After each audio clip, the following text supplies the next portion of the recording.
Shemeka, we got something a little special here. Questions, comments, and likes. It's a reaction to the 2-day show I did on Diddy and hip hop. And so I'm going to let you throw some questions at me, throw some comments at me, throw some what you liked at me. This episode is brought to you by our good friends at Good Ranchers. Fall in love with beef, chicken, and seafood all over again by subscribing at goodranchers.com. Use my promo code FEARLESS to get a free $119 Heritage ham plus $25 off any box with your subscription. Shemeka, you listened to me rant and rave for 2 days about Diddy. What'd you like? What you didn't like? You got any questions? The floor is yours. So, Jason, I'm just getting my face back after these last 2 days. I watched the last 2 days like this. I can't believe the stuff that you gave us. So one of the things that I liked was that it was highly informative. So I appreciate you taking the time and the effort and the energy and the guts to actually give us that information. And I'm so frustrated, Jason, by all of these so-called Black celebrities who claim to love the Black community, who has sold the community out for $1. But I think what I'm more ashamed about is me believing it, just believing at all that there was any validity to any of these people. They are all plants. And so it leads me to my first question, Jason, that I have for you. How cooked is the Black community? Because after watching this, it just, I feel a bit hopeless. I can't put this really on the Black community as much as I can just the music industry and American culture as a whole. Because again, what I'm describing here is going on beyond hip hop in different ways. And so we're all asleep to the ways that they're installing nihilism. And that's why I played, I think, on Thursday, the Tucker Carlson clip of him talking about what's going on with buildings and the architecture. And so it's not just, now it's most pronounced and it's most obvious, I think, in music, and particularly in hip hop music. But even as I said on Friday, like this has been going on for a long time. You look at that Beatles album cover for Yesterday and Today, and that has a real clear message to it. So I think the better question is just like, how cooked is the American society? Can we fight back from this? Yeah, that's the only glimmer of hope that I have, is that there are people like yourself, myself, Candace Owens, just really out here trying to say, hey, wake up. This is what's going on.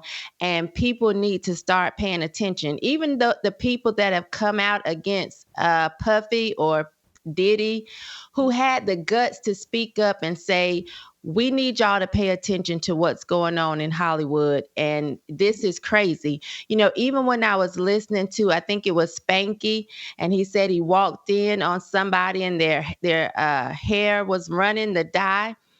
I was wondering if you thought that was Jamie Foxx, because I'd heard that Jamie Foxx does this naked basketball game that he was introduced to by Puffy, and that perhaps that's how Jamie ended up in the hospital, simply because he had all of this knowledge of some of these wild parties that Puffy throws, and that maybe he was going to speak out about it, and look how he ended up.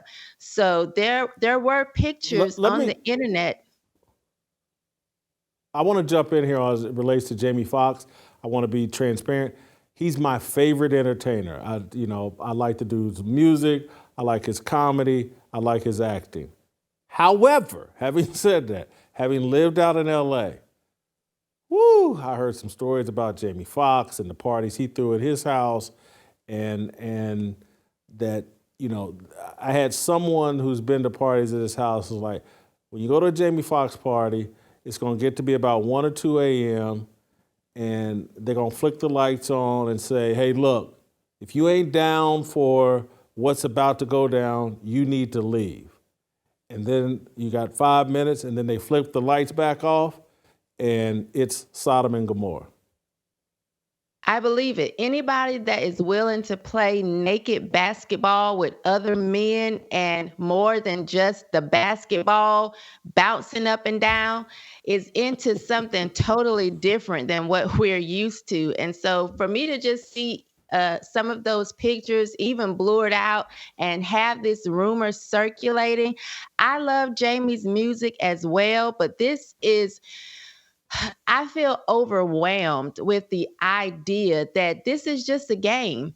And those at the top, they're looking at us like little pieces on the board. And who wins this game? Who collects the most money? Who gets the most people to go to prison or to get hooked on drugs? And now we're seeing these rappers. You brought up Glorilla. Now I'm wondering if we had years of them putting men in place as plants, that now we have them putting the women in place to finalize the destruction of the Black family. Because if you had any women out here holding out hope that, they could reel some of this stuff back in. Now you have so many women that don't even care. I'm hearing people say women don't even want to be married. They don't want to have children. They don't want to have this traditional family. And when you see all of these people like Sexy Red and Glorilla being propped up, you have to say, okay, now they're putting these female plants in place, just like Young Miami, who Puppy has been dealing with for the last couple of years. This woman cannot rap in the pocket of the music. She can't stay on beat. Then she also has a podcast, but has no journalism background or talent.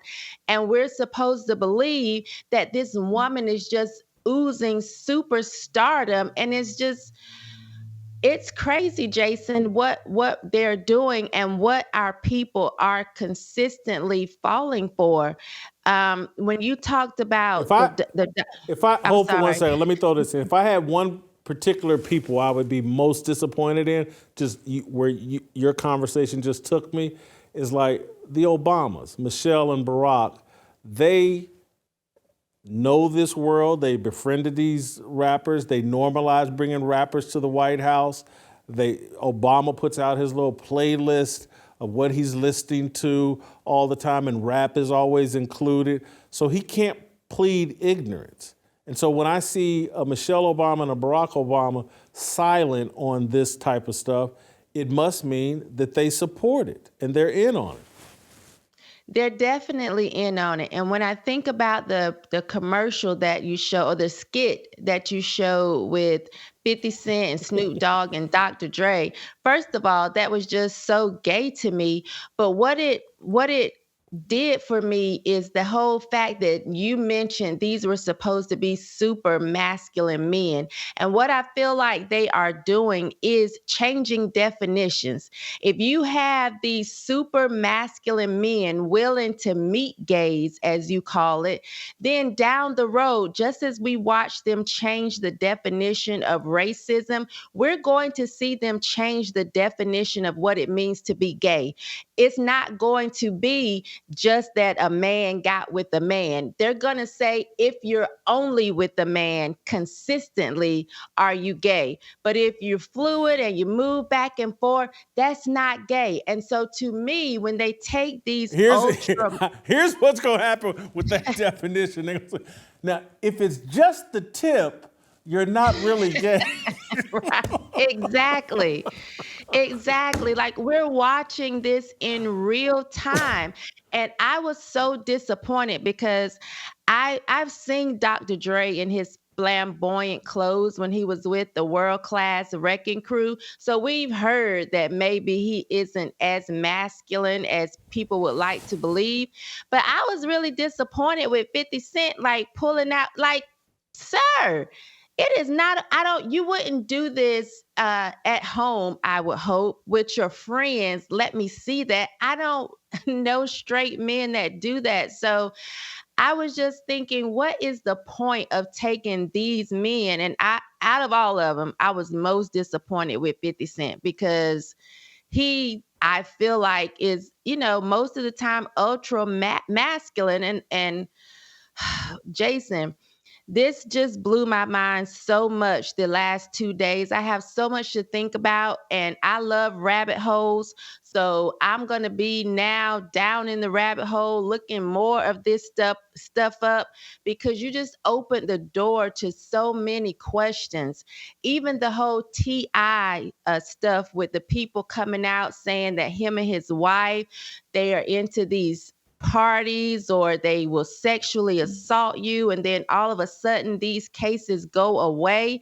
It just makes you wonder if some of these accusations that these women have been coming forth about Ti and his wife have any validity to them, because now it just seems like everyone is into everything, and it's cool to be fluid, and it's cool to just do whatever if you have money and power, because they can make these things go away. It's so many questions that I have. The way you see how Diddy got with these younger women, and we see that Jay-Z got with Beyonce when she was young. And it does seem like such a coincidence that after Aaliyah was killed in that plane crash, that here Beyonce rise to what Aaliyah probably could have been had she lived. And so now I have so many questions, and I just feel like if it rains here as it's supposed to, my entire weekend is just going to be fiddling around in the rabbit hole, because you've opened so many questions up in my mind that I could just keep going I back. can't believe you haven't brought up Tupac, the 1994 shooting, maybe being a psyop. Goodness gracious. I didn't know, Jason, that he supposedly got shot in the head. I'm thinking when kids get a concussion, they can't even go back to the game, for days at a time. But he got shot in the head and was wheeled into court the next day. The whole I agree with the zesty Shakur. This he got shot in the head, I think was just something I overlooked, because there's just no way. There's no way, not even getting grazed with the bullet, should you be up and moving around and talking and mad that there's too much of a crowd around. It doesn't make sense. There's no way it makes sense. Help build his brand. The other one that you haven't brought up is how much this Justin Combs looks like Diddy's bodyguard. Anthony Wolf Jones. I mean, and and he does look so much like them. That's what I was saying, Jason. You gave so much information. I don't even know how you got this into 2 shows. And I know they were pretty lengthy, but it's so much information. I've been wondering for years, even when it comes to Al B. Sure's son, Quincy, why he let Puffy adopt him and why he raised him. And of course, Albie Shore ended up in a coma and near dead. It's so much information that when you think of it that way, of course, this son, Justin, may not be his, and they just got rid of the actual father. It's hard for me to even just chew this all up because it's so much. And I don't expect Black hip hop moguls to have this much power that they could just unalive people and go unscathed.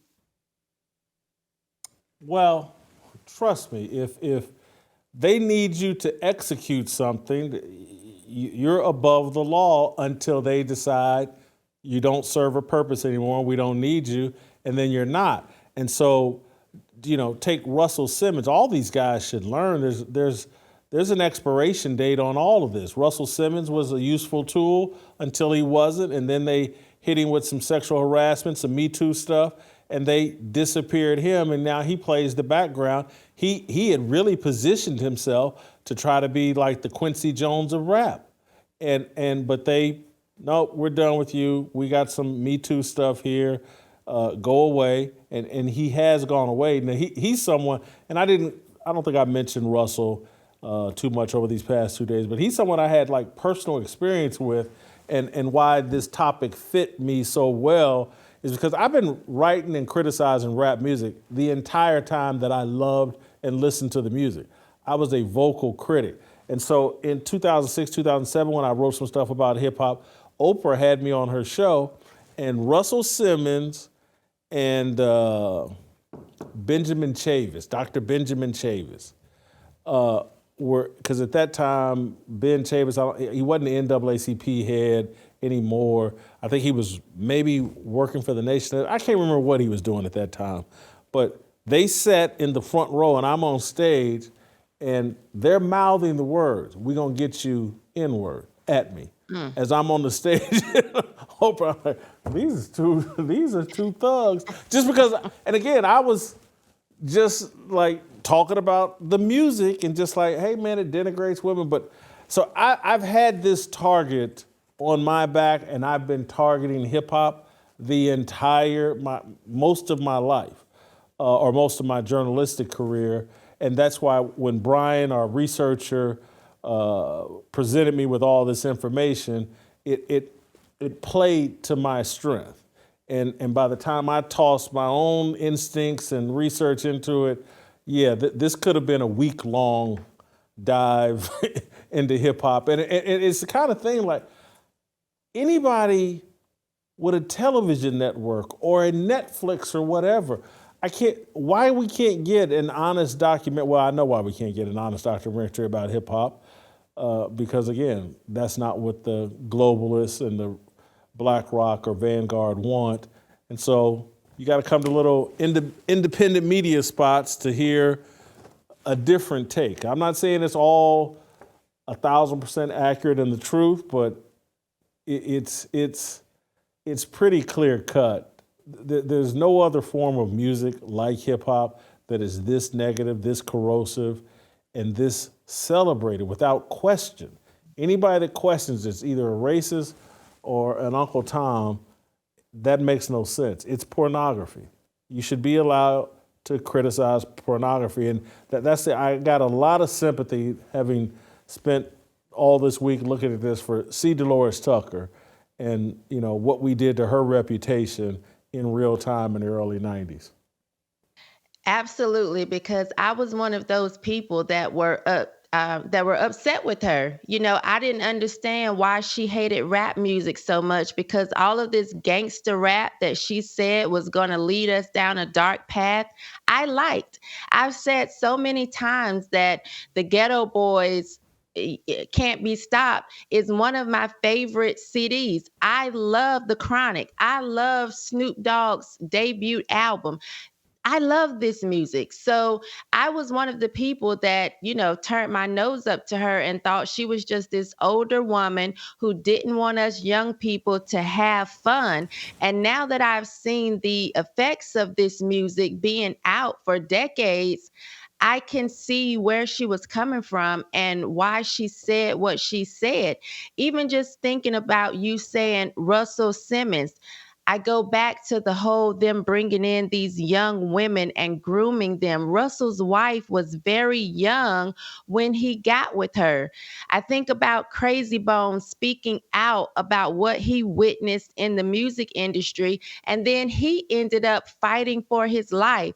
This is crazy, and it is such a dark and evil industry. You would have to be nuts or a complete sellout to even want your child to be involved. When I think of the young women that R. Kelly was with and how some of their parents knew and would drop them off, and Jason, It's so much. And it gives me a little bit of a fire to keep speaking out and to keep saying the things that we say on this show, how it's so important to get back to traditional values and the things that our parents instilled in us, the morals and the religious beliefs, because without those things, we are lost. And there's no way that my grandchildren, just a generation or two away, will ever stand a chance, just looking at how far we've fallen from the time I was 18 to now. 30 years later,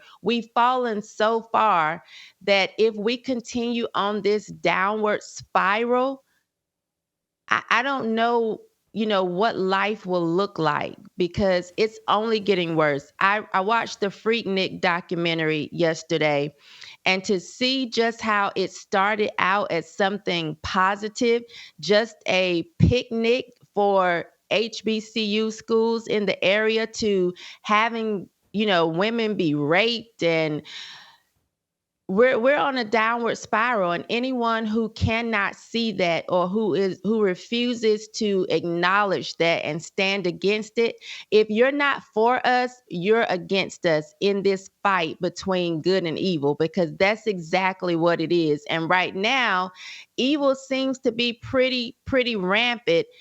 And I'm just grateful for the opportunity to stand on the right side and fight with those who want to see us as a people, as a country, do better.